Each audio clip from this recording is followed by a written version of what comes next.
தனம் தரும் கல்வி தரும் ஒரு நாளும் தளர்வறியா மனம் தரும் தெய்வ வடிவம் தரும் நெஞ்சில் வஞ்சமில்லா இனம் தரும் நல்லனவெல்லாம் தரும் அன்பர் என்பவர்க்கே கணம் தரும் பூங்குழலால் அபிராமி கடை கண்களை. இன்றைக்கி நம்ம ரொம்ப முக்கியமான ஒரு சப்ஜெக்ட் பேச போகிறோம். இதை ஸ்கிப் பண்ணாமல் பாருங்கள். இந்த சப்ஜெக்ட் பார்க்கும்போது உங்கள் ஜாதகம் உங்கள் கையில் இருந்தால் ரொம்ப நல்லது. அப்படி இல்லைன்னா இந்த சப்ஜெக்டை ஒரு தடவை கேட்டுட்டு பிறகு உங்கள் ஜாதகத்தை வச்சு இன்னொரு தடவை கூட பாருங்கள். உங்களுக்கே பல விடைகள் உங்களுக்கு புரிய வரும். ஒரு கோர்ட்டில் ஒரு கேஸை என்ன பண்ணுவாங்கன்னா திடீர்னு முடிச்சு வைப்பாங்க. முடிச்சு வைக்கிறதுனா என்ன? சரி, ஒன்று அந்த சம்மந்தப்பட்டவங்க யாராவது ஒருத்தவங்க வாபஸ் வாங்கிடுவாங்க. வாபஸ் வாங்கிட்டாங்கன்னா என்ன பண்ணணும்? அதுக்கு பிறகு அதை வாதாட முடியாது. அதனால் என்ன பண்ணுவாங்கன்னா முடிச்சு வைப்பாங்க. இப்படி தான் நடக்கும். அப்போ பரஸ்பரம் சரி இதுக்கு பிறகு இது ஒன்று வேணால் நம்ம சமாதானமாகிடுவோம் அப்படிங்கிறதுக்கு தான் முடிச்சு வைக்கிறது.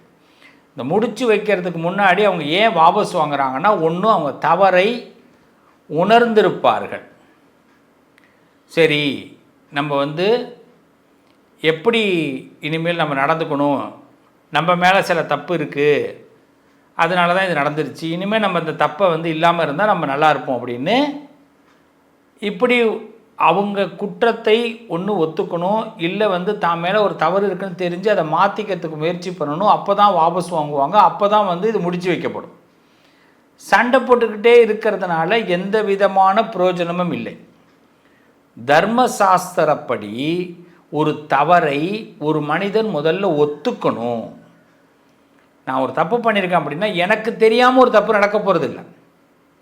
சார், என் மேலே அபாண்டமாக ஒருத்தவங்க பழி சுமத்திட்டாங்க சார் அப்படின்வாங்க. அபாண்டமாக என்னை தப்பு நமக்கே தெரியும் நம்ம தப்பு பண்ணியிருக்கோமா தப்பு பண்ணலையான்னு. நம்ம ஏதாவது ஒரு ஹிண்ட்டு நம்ம இருந்திருந்ததுன்னா அவன் 2 ஆக்குவான் 3 ஆக்குவான், அது அவனுடைய வேலை. ஆனால் அந்த ஒன்று இருக்கிறது நம்ம கையில் தான் இருக்குது. ஒரு ஃபுல் ஸ்டாப் வச்சது யார்? ஃபுல் ஸ்டாப் வைக்காமல் விட்டுருந்தோம்னா அவன் 2 ஆக்க முடியாது 3 ஆக்க முடியாது. அப்போ 3 ஆக்குறான் 2 ஆக்குறான்னா நமக்கு ஒரு ஃபுல் ஸ்டாப் வச்சுருக்கோன்னு அர்த்தம். ஸோ அப்போ நம்ம என்ன பண்ணக்கூடாது? ஒரு தப்பு வாழ்க்கையில் நடக்குதுன்னா நமக்கே அது முன்னாடி தெரிஞ்சிடும். அதனால தான் நம்ம லைஃப் என்ன ஆகுதுன்னா நிறைய இடங்களில் செட்டில் ஆக முடியல. நம்ம லைஃப்பில் நாம் நினைக்கிறது நடக்க மாட்டேங்குது. நம்ம ரொம்ப கைகூடி வரக்கூடிய திட்டங்கள்லாம் பலகீனமாகி நின்று போயிடுது. ஒரு நல்ல போஸ்டிங்கிலே உட்காந்துருக்கோம்னா அந்த போஸ்டிங்கில் ரொம்ப நாள் தொடர முடியல. சில பேருக்கு விதுக்குன்னு இருக்கும், எப்போ இந்த போஸ்ட் நம்மளை விட்டு போகும் அப்படின்னு. சில பேர் சம்பாதிக்கலான்னு யோசனை வரும், எல்லாம் ரெடி பண்ணுவாங்க, ஆனால் சம்பாதிக்க முடியாது. இன்னும் ஒரு சில பேருக்கு பார்த்திங்கன்னா சம்பாதிக்கிறதுக்கு நல்ல யோகங்கள் அந்த சம்பாதிச்சு விட்டுடுவோம், யாருக்கும் தெரியாமல் விட்டுடுவோம். அது எவனுக்காக தெரிஞ்சால் பிரச்சனை ஆகிடுமேன்னு நம்ம தெரியாமல் வச்சுப்போம். கடைசியில் போனதுக்கு பிறகு அவன்கிட்ட சொல்ல முடியாது. அப்போது ஒரு லைஃப்பில் செட்டில் ஆக முடியல, ஃபேமிலியில் செட்டில் ஆக முடியல, வாழ்க்கையில் செட்டில் ஆக முடியல, கௌரவமாக ஒரு விஷயத்தை நம்ம ஒரு தகுதியை உயர்த்திக்க முடியல. இதுக்கு என்ன காரணம்? சில பேர் உயர்த்திக்கிட்டே வராங்களே, அதுக்கு என்ன காரணம்? இப்போ 2 பற்றி தான் நம்ம அலசி ஆராய போகிறோம். இது ஒரு உண்மையான சப்ஜெக்டு, முக்கியமான சப்ஜெக்டு. உங்கள் ஜாதகத்தை வைத்து தான் இந்த சப்ஜெக்ட் பேச போகிறேன். இதில் ஒவ்வொரு ராசிக்கும் எப்படி இருக்குன்னு தனிப்பட்ட முறையில் விவரிக்க போகிறோம். அதுக்கு முன்னதாக இந்த பிளானட் பொசிஷனை பற்றி உங்களுக்கு சொல்லிடுறேன். அதற்கு பிறகு ஒவ்வொரு ராசிக்குள்ளே வரேன். இப்போது உங்களுக்கு லக்னம் நல்லா இருக்கணும். லக்னம் நல்லா இருந்தது, உங்கள் ஜாதகத்தில் நீங்கள் லைஃப்பில் செட்டில் ஆகணும் அப்படிங்கிறது யார் யார் செட்டில் ஆகுவாங்க? யார் செட்டில் ஆகுவாங்க? I am settled sir, I am unsettled sir. நமக்குள்ளே நமக்கு அந்த கேள்விக்கு பதில் நமக்கு மட்டும்தான் இருக்கும். வாழ்க்கையில் நிறைய நடிச்சுக்கிட்டே இருப்போம். செட்டில்னால் எப்படி? ஒருத்தன் செட்டில் ஆகிட்டான் சார், நான் மட்டும் செட்டில் ஆகலை சார். ஒருத்தன் என்னோட படித்தவன் நல்லா வந்துட்டான், நான் மட்டும் முன்னேறவே முடியல. என்ன காரணம்? ஃபஸ்ட்டு என்னென்னா அவனுக்கு லக்னம் செட்டில் ஆனவனுக்கு லக்னம் நல்லா இருக்கும். லக்னத்துக்குரியவன் உச்சம் ஆட்சி நட்பு பெற்றிருந்தால் அவன் வாழ்க்கை நிலை பெறும். 2ஆம் பாவம் சொல்லுவாங்க. பாவம் இல்லை, பாவம். பாவம்ங்கிறது வேற, பாவம்ங்கிறது வேற. 2ஆம் பாவம் பார்த்தீங்கன்னா செல்வம், குடும்பத்தை குறிக்கும்.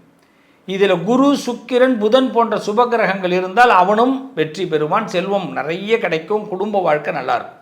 4ஆம் பாவம் ஒருத்தனுக்கு சொந்த வீடு, மன நிம்மதி கிடைக்கணும்னா, அவனுக்கு மன அமைதி கிடைக்கணும்னா 4ஆம் பாவத்துக்குரிய கிரகங்கள் இருக்கணும். 7ஆம் பாவம் தான் ரொம்ப முக்கியம். கூட்டாளிகள், கல்யாண வாழ்க்கை. சில பேர் கல்யாணமே நடக்காது, சில பேர் கல்யாணம் நடந்து கஷ்டப்படுவான், சில பேருக்கு கல்யாணம் கூட்டாளிகள் அமைய மாட்டாங்க. அப்படி இதெல்லாம் சரியாக அமைஞ்சால் தான் நமக்கு குடும்ப வாழ்க்கை நிலை பெறும். அப்போ 7ஆம் பாவம் ரொம்ப பார்த்துக்கணும். அடுத்த 10ஆம் பாவம் நம்ம பார்க்க வேண்டிய பாவம் லக்னம், 2ஆம் பாவம், 4ஆம் பாவம், 10ஆம் பாவம். 10ஆம் பாவம் தொழில் சம்பந்தப்பட்டது. இதில் சூரியன், சனி, புதன் இவங்கெல்லாம் வலிமை பெற்றிருந்தால் ரொம்ப நன்மை. அவங்க ரொம்ப பொசிஷன் வலிமையாக இருக்கணும். அடுத்த 11ஆம் பாவம் லாபத்தை நோக்கியது. இது இல்லாமல் ஒரு ஜாதகத்தில் குரு வலிமை பெறணும், சனி வலிமை பெறணும். இப்படி இருந்ததுன்னா அந்த ஜாதகம் செட்டில்டு, நிரந்தரமான நல்ல பலனை பார்க்க முடியும். இந்த அன்செட்டில்டு எப்படிங்க கண்டுபிடிக்கிறது? ரொம்ப சிம்பிள். லக்னாதிபதி, நல்ல கவனிங்க, லக்னத்துக்கு அதிபதி 6, 8, 12 அந்த பாவங்களில் பலவீனமாக இருந்தால் அவங்க அன்செட்டில்டு தான். அதுக்கு சில மாற்று முறைகளை கையாண்டால் தான் செட்டில் ஆக முடியும். இன்றைக்கி தெரிஞ்சுக்கிட்டிங்கன்னா உடனடியாக அது மாற்று முறைகளுக்கு என்னன்றதை ஜோதிட ரீதியாக உள்ளே போங்க, அப்போ தான் கண்டுபிடிக்கலாம். 10ஆம் பாவம் அதோட அதிபதி இந்த ராகு, கேது, சனி, செவ்வாயோடு தொடர்பு கொண்டாலோ பார்த்தாலோ சேர்ந்தாலோ அவங்களுக்கு பிஸ்னஸ் லாபம் கிடையாது. வேலையில் மாற்றம் நடந்துக்கிட்டே இருக்கும். ஒரு தொழில் ஒன்றா இருக்க முடியாது, தொழில் மாறிக்கிட்டே இருக்கும், வேலை மாற்றிக்கிட்டே இருக்கும். அதுமாதிரி 2ஆம் பாவம் பாதிக்கப்பட்டா, 2ஆம் பாவம் பாதிக்கப்பட்ட லக்னத்துக்கு 2ஆம் பாவம் பணம் தங்காது. 4ஆம் பாவம் பாதிக்கப்பட்டா இடம் மாறிக்கிட்டே இருக்கணும், ஒரு நிரந்தர பிளேஸ்மெண்ட் இருக்காது. 7ஆம் பாவம் பாதிக்கப்பட்டா இல்லற வாழ்க்கை நல்லா இருக்காது, கூட்டாளிகளோடு பிரச்சனை ஏற்படும், கூட்டாளிகளால் பிரச்சனை ஏற்படும். 8ஆம் பாவம் வலுப்பெற்று சுப பார்வை இல்லாமல் இருந்ததுன்னா எதிர் மாற்றங்கள் தான் நிறைய நடக்கும். முதல்ல நல்லது நடக்கிற மாதிரி நடந்து கவுத்து விட்டு போயிடும். அதாவது ஏற்றம் இறக்கம். இதை விட ரொம்ப முக்கியம் 12ஆம் பாவம் அதிகமாக செயல்பட்டதுன்னா அவங்களுக்கு அலைச்சல், செலவு, வெளிநாடு போயும் பிரயோஜனம் இல்லாமல் இருக்கும். ஸோ இதுதான் ஜோதிடத்தில் சிம்பிளாக நீங்கள் தெரிஞ்சிக்க வேண்டியது. இப்போது மேஷத்துக்கு எப்படி இருக்கும், ரிஷபத்துக்கு எப்படி இருக்கும், அது வரை மீனம் வரைக்கும் எப்படி இருக்குங்கிறத பற்றி உங்கள் ராசியில் நான் உங்களுக்கு நீங்கள் செட்டில் ஆகணும்னா உங்கள் கிரகங்கள் எப்படி இருக்கணும், அன்செட்டில் ஆகிறதுக்கு எப்படி இந்த கிரகங்கள் இருக்குங்கிறத பற்றி தெளிவுபடுத்த போகிறேன். வாங்க உள்ளே போவோம். வாழ்த்துக்கள். புன் சிரிப்பு கொண்ட மிதுன ராசிக்காரர்கள், மிதுன ராசிக்காரர்களுக்கு செட்டில் லைஃப் ஆகிறதுக்கு என்ன செய்யணும்? செட்டில்மெண்ட்டே ஆக முடியலங்க. இதுக்கு என்னங்க காரணம்? நானும் என்னமோ முயற்சி பண்ணி பார்க்குறேன், என்னென்னமோ செஞ்சு பார்க்குறேன், எல்லா திறமையும் என்கிட்ட இருக்குது, எவனோ முன்னுக்கு வரான், நான் ஒரு நிலைமைக்கு வர முடியல அப்படின்னா ஜாதக கட்டங்களை நாம் சரியாக பார்த்து கொள்ள வேண்டும். ஜாதகத்தில் கட்டங்கள் சரியாக இருந்தால் நம்ம லைஃப் நல்லாயிருக்கும், கட்டம் கட்டமாக முன்னேறலாம். அதுக்கு தான் இந்த பதிவு. நான் இந்த பதிவை வியாபார ரீதியாக கொடுக்கல, உங்களுக்காக கொடுக்குறோம். அப்போ மிதுன ராசிக்காரர்கள் ராசி கட்டத்தில் முதல்ல புதன் எப்படி இருக்காருன்னு பார்த்துக்கு. புதன் பலவீனமாக இருந்தால் நீங்கள் செட்டில் ஆக முடியாது. நல்லா தெரிஞ்சுங்க. புதன் பலவீனமாக இருந்தால் அப்படின்னா புதன் எங்கே இருக்கக்கூடாது? மீன ராசியில் இருக்கக்கூடாது முதல்ல. அதே மாதிரி புதன் பகை பெறக்கூடாது, புதன் மறைஞ்சிடக்கூடாது. அப்போ என்ன நம்ம அறிவு புரட்சி பண்ணாலும் இன்னொருத்தவங்களை எதிர்பார்த்தே இருக்கணும். அவங்க ஏதாவது செய்வாங்க, அவங்க ஐடியா தான் நமக்கு தெரியும், நம்ம ஐடியா நமக்கு வராது. குரு பாதிக்கப்பட்டிருந்தால் யாரும் உதவியே பண்ண மாட்டாங்க. சார் நானே ஏற வேண்டியதாக இருக்குது சார், மலை மேலே நான் தான் மலைன்னு தெரியுது சார், உதவி பண்ண மாட்டேறான் சார். என் வேலை கடுமைன்னு தெரியும் சார், ஆனால் உதவி பண்ண மாட்டாங்க சார். ஏன்னா புதன் பாதிக்கப்பட்டிருப்பார். 10ஆம் பாவம் சிக்கலாக இருந்தால் எல்லாத்துலேயும் சிக்கல் தான், முடிச்சே அவுக்க முடியாது. இங்கே தான் செட்டில்மெண்ட் ஆக முடியல. மிதுன ராசிக்கு எல்லாருக்கும் ஒரு முடிச்சு போட்டாங்கன்னா உங்களுக்கு சுருக்கு முடிச்சு போட்டுருவாங்க. சீக்கிரம் அதை அவுக்க முடியாது. சுருக்கு முடிச்சு தாண்டி படுமுடிச்சு போடுவான். சுருக்கு முடிச்சு அப்படி அவுத்துடுவேன், உள்ளே படுமுடிச்சிருக்கும். அப்போ 10ஆம் பாவம் சிக்கலை ஏற்படுத்தும். அதுமாரி 11ஆம் பாவம் லாபத்தை கொடுக்காது. லாபம் உங்களுக்கு 11ஆம் பாவம் என்ன காரணம்? சுக்கிரனுடைய வீடு. லாபங்கிற பேரில் நம்ம வீணாக அனாவசிய செலவு தான் நமக்கு நிறைய வரும்.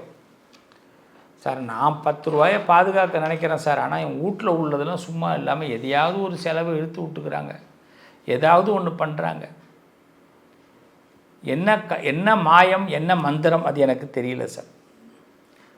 இதுதான் நம்ம சொல்லுவோம். 10ஆம் பாவம் 11ஆம் பாவம் ரொம்ப முக்கியம். 11ஆம் பாவம் லாபத்தை கொடுக்காது. செலவு, தெண்ட செலவு நிறைய வரும். ராகு நிறைய குழப்பத்தை ஏற்படுத்துவார். உங்களுக்கு ராகு சரியாக இருக்காரான்னு பார்த்துங்க. ராகு நிறைய குழப்பத்தை ஏற்படுத்துவார். கேது பகவான் ஒரு முடிவெடுக்க முடியாத சூழ்நிலைகளை கொடுப்பார். அதனால தான் மிதுன ராசிக்காரவங்க நிறைய இடத்துல முடிவெடுக்க முடியாது. இன்னொருத்தவங்களை எதிர்பார்த்துருக்கணும். நீங்கள் பெரிய ஆட்களை, அரசியல்வாதிகளை, அதிகாரிகளை பகைச்சிக்காதீங்க. நிறைய பேரை தக்க வச்சுக்க. நீங்கள் தக்க வச்சுக்கிறதுல தான் உங்கள் லைஃப் நல்லாயிருக்கும். விட்டுட்டிங்கன்னா பிஸ்னஸ் லைஃப் போயிடும், பாதுகாப்பு போயிடும். உங்களுக்கு சனி ரொம்ப ஸ்லோவாக எல்லாத்தையும் கொடுப்பார். சனி உங்களுக்கு ரொம்ப நல்லா இருக்கணும். சனி நல்லா இல்லைன்னா தாமதத்தை கொடுத்துப்பார். 3 நாளில் நடக்கிறது 1 நாள், அதாவது 5 நாள் ஆகிடும். 1 நாளில் நடக்கிறது 4 நாள் ஆகும். நீங்கள் போய் கேட்டிங்கன்னா பெரிய மனுஷங்க உதவி பண்ண மாட்டாங்க. இதே உங்கள் சார்பார்கள் யாராவது ஒருத்தவங்களை விட்டு கேட்டிங்கன்னா உதவி பண்ணுவாங்க. சனி உங்களுக்கு சாதகமாக இருக்கணும், இல்லை தாமதத்தைப்படுத்துவார். சந்திரன் பலமின்மை, சந்திரனுடைய பலம் இல்லாத சூழ்நிலைகள் உங்களுக்கு மிகப்பெரிய கஷ்டம். அதனால் சந்திராஷ்டம தினம் ஜென்ம நட்சத்திரத்தில் ரொம்ப கவனமாக இருங்க. பக்கத்தில் இருக்க சிவாலயம், விஷ்ணு ஆலயங்களில் தீபம் போடுங்க. உங்களுக்கு சூரியன் பாதிக்கக்கூடாது. சூரியன் பாதிக்கப்பட்டால் தவறான தொழில் பண்ண வேண்டிய நிர்பந்தம் ஏற்படும். அதாவது கவர்மெண்ட்டுக்கு ஆப்போசிட்டாக, சட்டத்துக்கு ஆப்போசிட்டாக தொழில் பண்ண வேண்டிய நிலைகள், சட்டத்துக்கு ஆப்போசிட்டான மனிதர்களுடைய பழக வேண்டிய நிலைகள் ஏற்படும். இதெல்லாம் நீங்கள் செட்டில் ஆக முடியாததுக்கு காரணம். எப்படி செட்டில் ஆகலாம் அதையும் சொல்லிடுறேன். ஒரு செட்டில் ஆகிறதுக்கு புதன் உங்களுக்கு வலிமையாக இருக்க வேண்டும். அவர் உச்சம் ஆட்சி பெற்றிருந்து நட்பு பெற்றிருந்தால் தக்க நேரத்தில் உங்கள் புத்திசாலித்தனமே உங்களுக்கு ஹெல்ப் பண்ணிடும். குருவுடைய பார்வை உங்களுக்கு கிடைச்சா போதும். என் பிள்ளைங்களுக்கு நல்ல நண்பர்கள் கிடைப்பாங்க, குருமார்கள் கிடைப்பாங்க, பெரிய மனுஷங்களுடைய நட்பு கிடைக்கும், ஆதரவு கிடைக்கும், அரசியல்வாதிகளுடைய செல்வாக்கு கிடைக்கும். நான் ரொம்ப விசுவாசமாக இருங்க பிள்ளைங்களா. குருமார்கள்ட்ட ரொம்ப விசுவாசமாக இருங்க. அவங்க உங்களை காப்பாற்றுவாங்க. உங்களுக்கு வேலை வாங்கி கொடுப்பாங்க, உங்கள் வீடு கட்டி கொடுப்பாங்க, உங்களுக்கு கார் வாங்கி கொடுப்பாங்க, உங்களுக்கு கல்யாணம் பண்ணி கொடுப்பாங்க, உங்களுக்கு குழந்தை என்ன செய்யணும், உங்களுக்கான என்ன உதவிகள் செய்யணுமோ அதுக்கெல்லாம் செய்வாங்க. குருமார்கள் பெரியவர்கள். உங்களுக்காக முதல்ல அது என்ன சொல்லுவாங்க, ஐயோ அப்பா நீ இப்படி இருக்கே, உனக்கு ஒரு குழந்தை இல்லையே, உனக்கு ஒரு கல்யாணம் ஆகலையே, உனக்கு ஒரு வேலை கிடைக்கலையே அப்படின்னு முதல்ல ஃபீல் பண்ணுவாங்க. அவங்க சப்போர்ட், அவங்களே என்ன பண்ணுவாங்க, அப்பா நீ ஒன்றும் கவலைப்படாது, இந்த பரிகாரசி இதை போய் பார், இவங்கள போய் பார், ஐடியா கொடுப்பாங்க. இதுதான் உங்களுக்கு. அது மாதிரி சனி உங்களுக்கு சாதகமாக இல்லைன்னா இந்த மிதுன ராசிக்காரவங்க மன ரீதியாக தன்னோட டிசிப்ளின் கெட்டுப்போக வாய்ப்பு உண்டு. அதனால் நீங்கள் ரொம்ப முக்கியமாக சனியோடு நீங்கள் கரெக்டாக ட்ராவல் பண்ணணும்.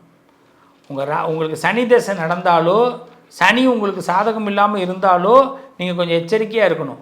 ஏன்னா அப்போ டிசிப்ளின் கெட்டுப்போகும். அப்போ என்ன ஆகும்னா நிறைய விஷயங்களை நம்ம வெளியிலேயே சொல்ல மாட்டோம், சீக்கிரட்டாக மெயின்டைன் பண்ண ஆரம்பிச்சிருவோம்.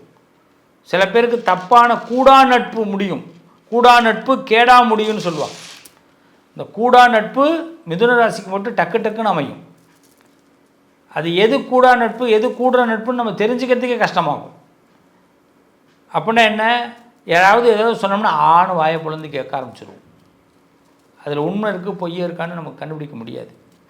அப்போ அது ரொம்ப முக்கியம். இப்போ சனி நம்மளை நமக்கு என்ன பண்ணுவார், டிசிப்ளின் சம்மந்தமான விஷயங்கள். அதனால் அவர் சாதகமாக இருக்காரான்னு பார்த்துக்கணும். சாதகமாக இல்லை, திசை நடக்குது, அவரோட புத்தி நடக்குது, கோச்சாரத்தில் சனி சாதகமாக இல்லைன்னா கவனமாக இருக்கணும்.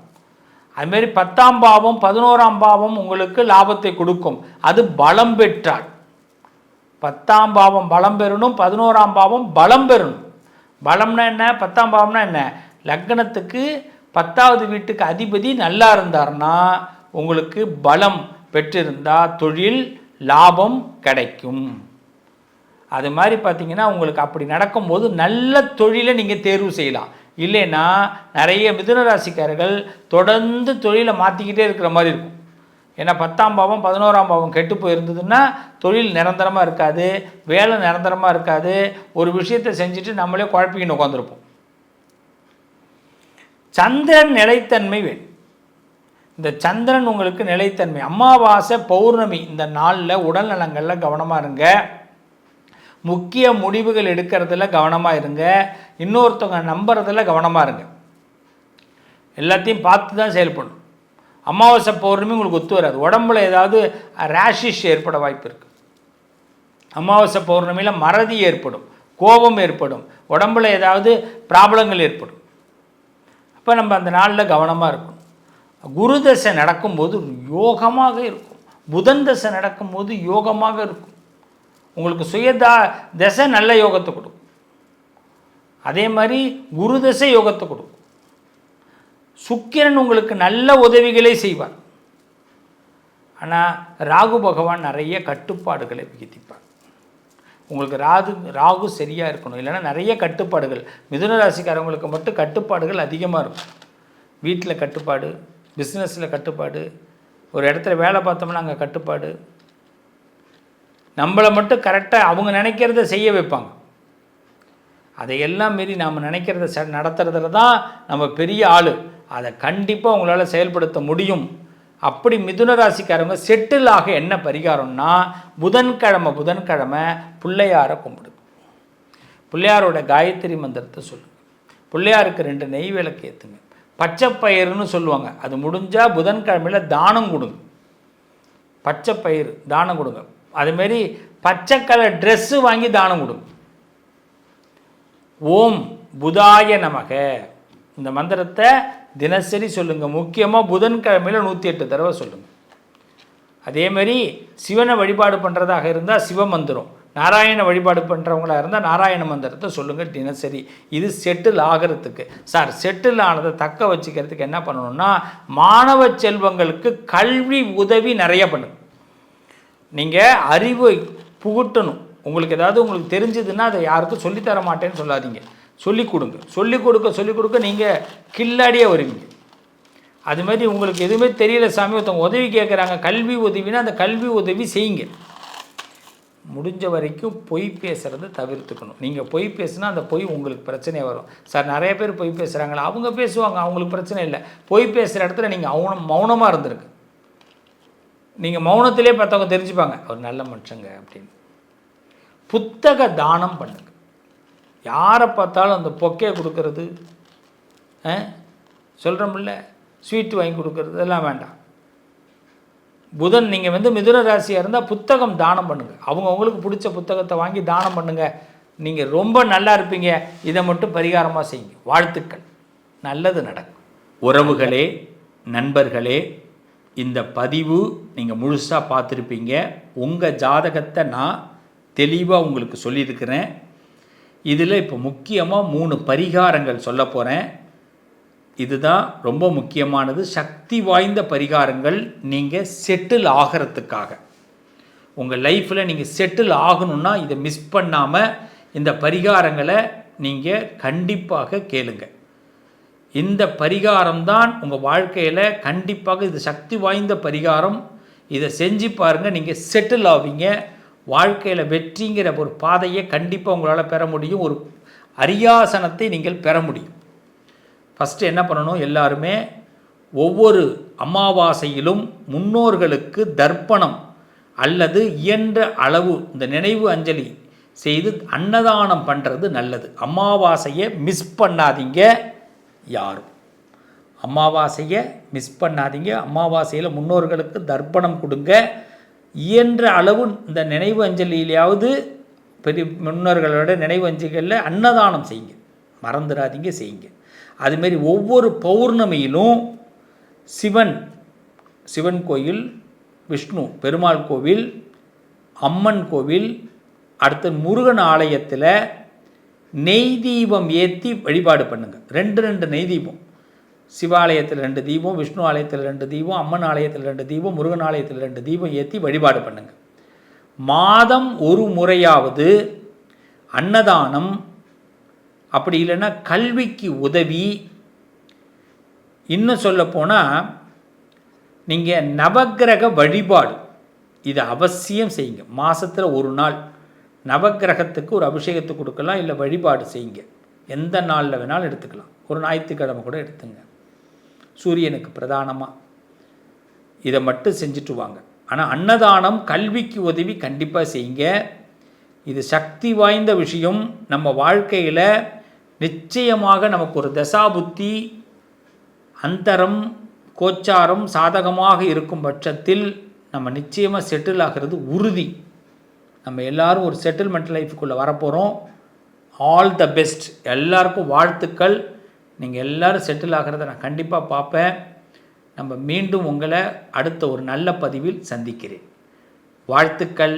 நல்லதே நடக்கும். உங்கள் அதிர்ஷ்டத்திற்கான தீர்வு: கல்வி, பதவி, யோகம், தொழில் வளர்ச்சி பெருக. ஜாதகம், வாஸ்து, திருமண பொருத்தம் பார்க்கவும், பிரசன்னம் கேட்கவும். Positive lion doctor Sivasri Manikanda Sivam. தொடர்பு கொள்ள வேண்டிய வாட்ஸ்அப் எண் 7904137178.